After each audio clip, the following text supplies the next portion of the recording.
Friends, हम लोग economics में सेकंड चैप्टर पढ़ रहे थे इंडियन इकोनॉमिक डेवलपमेंट का, जिसका नाम है इंडियन इकोनॉमी 1950 टू 1990।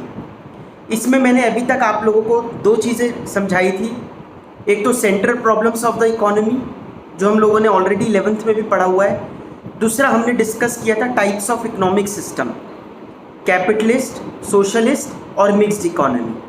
और इंडिया ने कौन सा अडॉप्ट किया था? Mixed economy. समझ में आ गया? ये सब हम लोगों ने डिस्कशन कर लिया था। आज आगे बढ़ते हैं। नेक्स्ट टॉपिक है इस चैप्टर में इकोनॉमिक प्लानिंग। इकोनॉमिक प्लानिंग का मतलब क्या होता है, प्लानिंग क्यों करनी ज़रूरी थी? देखिए, आप लोगों ने बीएस में एक बात पढ़ी होगी कि failing to plan is planning to fail. जो लोग प्लान नहीं कर पाते, इसका मतलब वो फेल होने का प्लान कर रहे हैं। Failing to plan is planning to fail. Planning management का फर्स्ट फंक्शन है।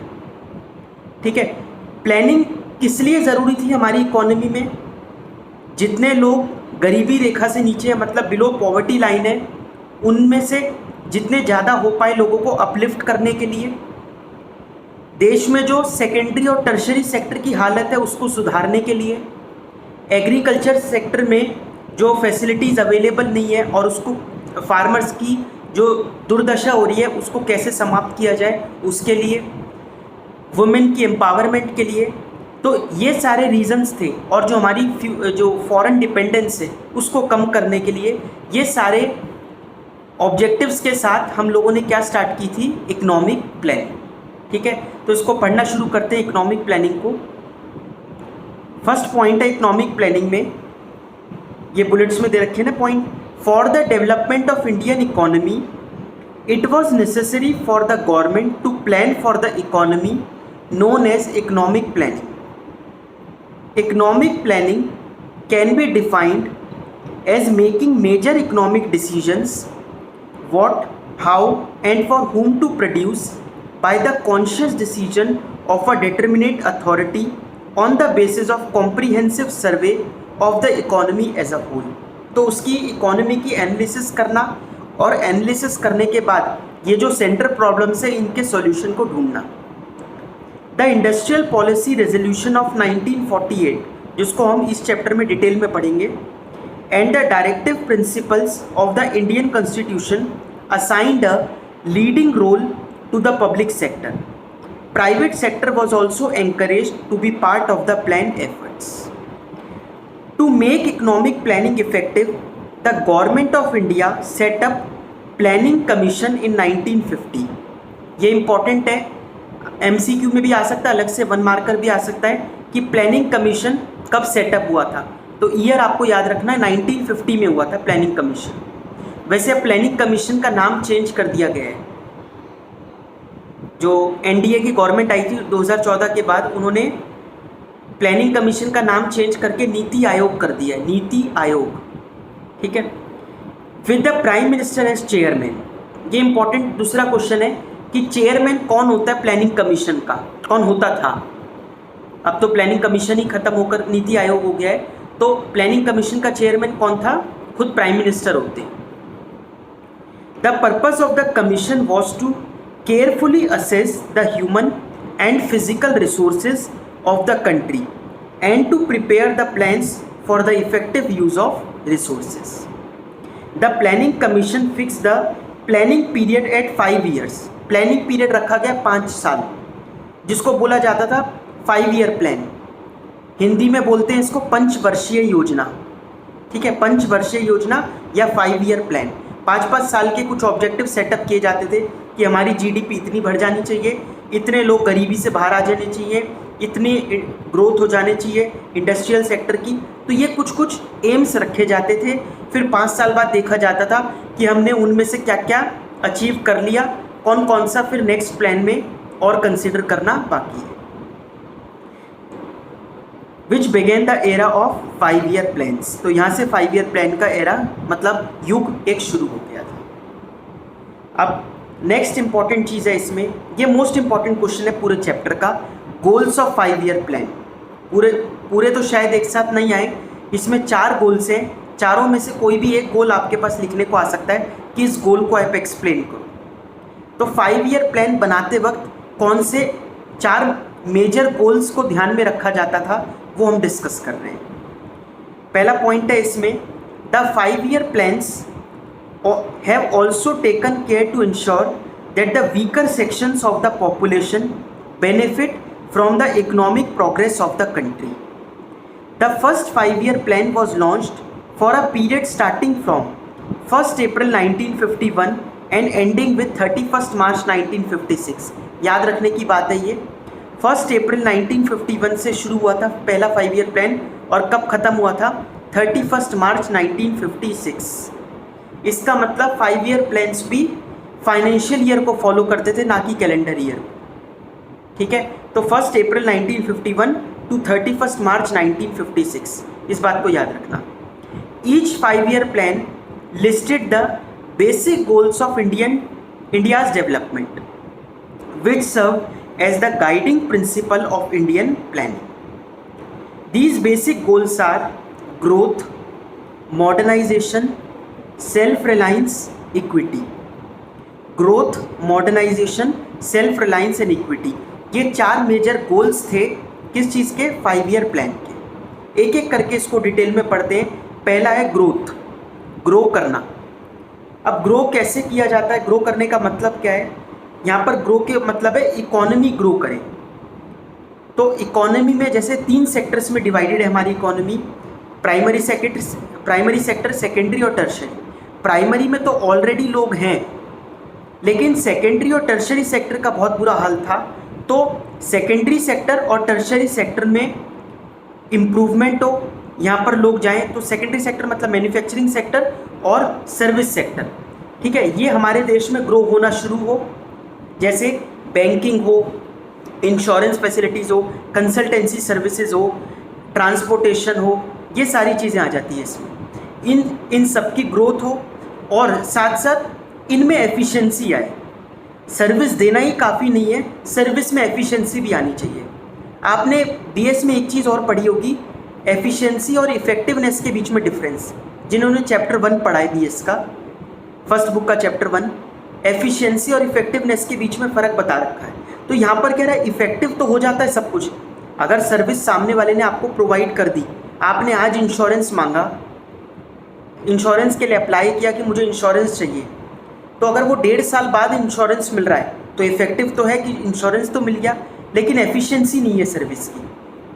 ठीक है, जैसे अगर हम बात करें कि 12th क्लास पास कर ली तो इफेक्टिव तो है, लेकिन 97% के साथ करी तो ये हो गई एफिशिएंसी भी।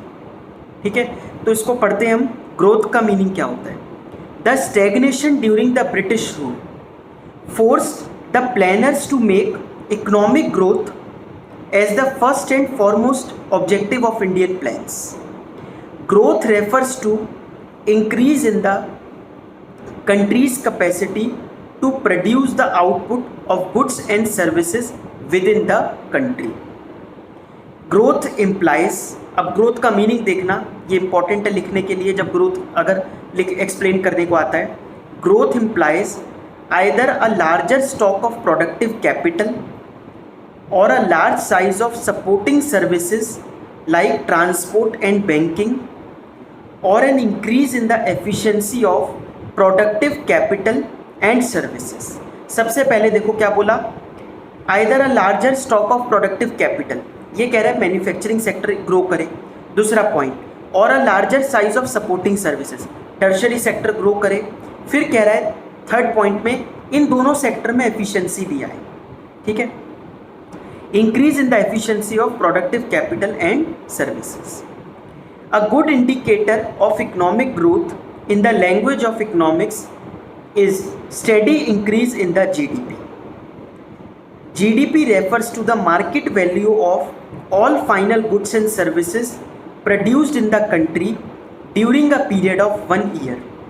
Increase in GDP or availability of goods and service enable people to enjoy a more rich and varied life. तो GDP में ग्रो करना, क्योंकि GDP का मतलब ही क्या है, production of goods and services. अगर जीडीपी की ग्रोथ होगी तो सीधा एक पहला ऑब्जेक्टिव तो कंप्लीट हो गया 5 ईयर प्लान का। The GDP of a country is derived from different sectors.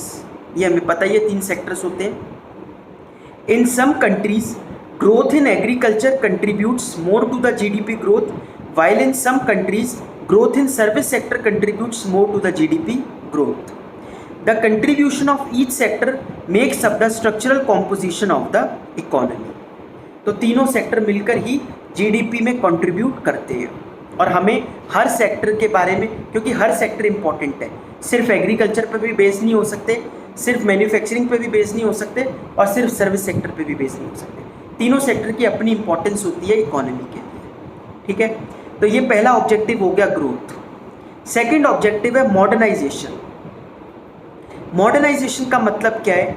Modernisation का यहाँ पर मतलब है कि हम एक तरफ तो वुमेन एम्पावरमेंट करें.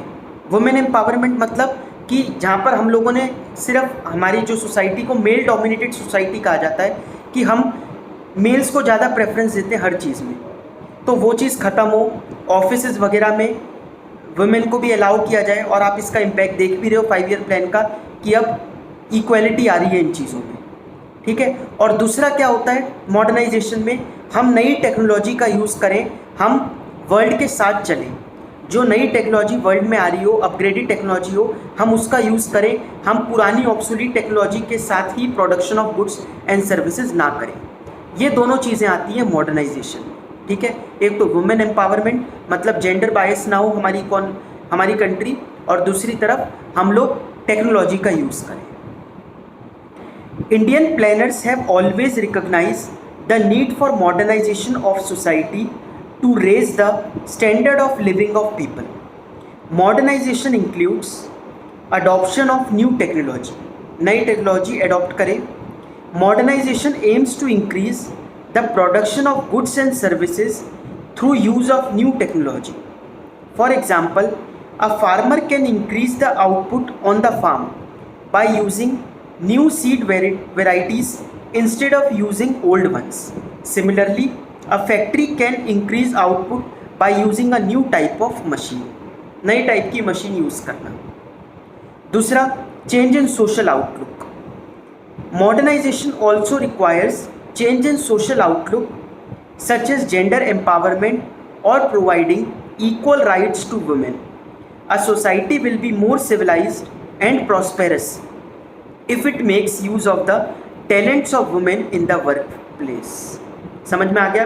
तो ये दोनों चीज़ें आती हैं मॉडर्नाइजेशन में.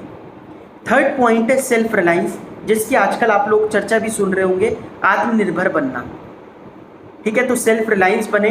जो चीज़ें हम लोग बाहर से इंपोर्ट करते हैं, हमारा इंपोर्ट बिल जो बनता है, इससे सारा पैसा हमारा इंडिया की वेल्थ बाहर चली जाती है. तो ये पैसा देश के काम आ पाए, इसलिए हम लोग बने सेल्फ रिलायंट. ठीक है. सेल्फ रिलायंट बने. और सेल्फ रिलायंस क्या है? सेल्फ रिलायंट बनने को सेल्फ रिलायंस कहा जाता है. ठीक है. The process of becoming self reliant is called self reliance. उसमें टी आ रहा है सेल्फ रिलायंट, और ये सेल्फ रिलायंस है. तो the third major objective is to make the economy self reliant. Self reliance under Indian conditions means overcoming the need of external assistance. In other words, it means to have development through domestic resources. To provide economic growth and modernization, the 5-year plan stresses on the use of own resources in order to reduce our dependence on foreign countries. The policy of self-reliance was considered a necessity because of 2 reasons. To reduce foreign dependence, as India was recently freed from foreign control. पहले ही 200 साल तक Britishers ने राज किया है. अब फिर से हम लोग, क्योंकि ऐसा क्या होता है कि जब हम बाहर किसी कंट्री पर ज़्यादा डिपेंडेंट हो जाते हैं अपने रिसोर्सेज के लिए, तो वो कंट्री फिर हमारे ऊपर इनडायरेक्टली कंट्रोल करना शुरू कर देती है. जैसे आपने सुना होगा पाकिस्तान के बारे में, तो अमेरिका बहुत पैसा देता है पाकिस्तान को. तो क्योंकि वो पैसा देता है, इस वजह से वो पाकिस्तान को कंट्रोल भी कर पाता है. बहुत सारे डिसीजन में उसको वो इन्फ्लुएंस कर पाता है अमेरिका. ठीक है. तो to reduce foreign dependence, as India was recently freed from foreign control, it is necessary to reduce our dependence on foreign countries especially for food. So stress should be given to attain self-reliance. Next है to avoid foreign interference, मतलब ये इससे linked ही है. It was feared that dependence on imported food supplies, foreign technology and foreign capital may increase foreign interference in the policies of our country. ठीक है, यहाँ पर capital का मतलब जो ओनर पैसा लगाता है अकाउंट्स में उसको नहीं बोलते, कैपिटल मतलब गुड्स को बोला जाता है यहाँ पर. समझ में आ गया सेल्फ रिलायंस. ये थर्ड ऑब्जेक्टिव होता है 5 ईयर प्लान का. लास्ट ऑब्जेक्टिव है इक्विटी लाना. ठीक है, इक्विटी आप लोगों को पता है, एक बैलेंस मेंटेन करना और इक्वालिटी लेकर आना, रिच और पुअर के बीच में जो गैप है उसको कम करना. The objective of growth, modernization and self reliance by themselves may not improve the kind of life which people are living. So it is important to ensure that benefits of economic prosperity are availed by all sections, rich as well as poor of the economy. In addition to the objectives of growth, modernization and self-reliance, equity is also important. According to equity, every Indian should be able to meet his or her basic needs, food, house, education and healthcare, and inequality in the distribution of wealth should be reduced. समझ में आ गया. तो ये कहलाता है equity. ये 4 objectives होते हैं 5 ईयर प्लान के. तो बहुत इंपॉर्टेंट था ये. तो आज हम लोगों ने ये सब डिस्कस कर लिया है. नेक्स्ट क्लास में हम इससे आगे बढ़ेंगे. आप लोग इसको रिवाइज करते रहना. और एक चैप्टर हम लोगों ने मैक्रो में पढ़ा हुआ है नेशनल इनकम, उसके न्यूमेरिकल्स वगैरह की भी प्रैक्टिस कर लेना, कहीं भूल मत जाना. जो वो तीनों मेथड पढ़े थे हमने, वैल्यू एडिड मतलब प्रोडक्शन मेथड, इनकम मेथड और एक्सपेंडिचर मेथड. ठीक है, बाकी चीज़ें हम लोग नेक्स्ट क्लास में